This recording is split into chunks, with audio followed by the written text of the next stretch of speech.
clear-cut signs you have low testosterone. Now, it's pretty damn crazy in this current landscape we live in. A lot of young men, their testosterone levels are on the low side. They're in the 400s and even the 300s. It's actually super common. In fact, since 1999, total testosterone levels are down 25%. From the 80s, they're down closer to 40%.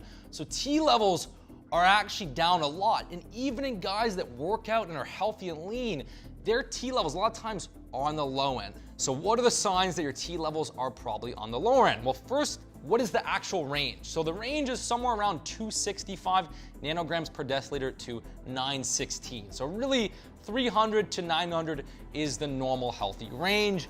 Now with that said, if your levels are in the 200s, that's very low. That's alarming. If your levels are in the 300s and you're in your 20s and 30s or even 40s, that's pretty low. You want to get that up. Where you're gonna feel most optimal is gonna be in the 600s, 700s, maybe the 500s, but if you're sub 500, sub 400, that's definitely the lower end. And again, it's important to state that being in the 600s or the 800s doesn't make that much of a difference if you're in the 600 or 800s, you know. Maybe you'll see some more energy, but you're not gonna just get so much more jacked because you're in the 600s or the 800s. It's really about getting your free testosterone up, which we'll talk about.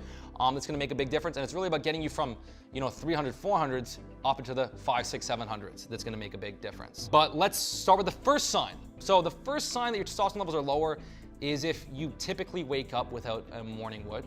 You typically wake up without an erection. That's a bad sign, okay? If you're waking up most of the time without an erection, it's a bad sign. When your testosterone levels are high, you wake up with an insane boner in the morning.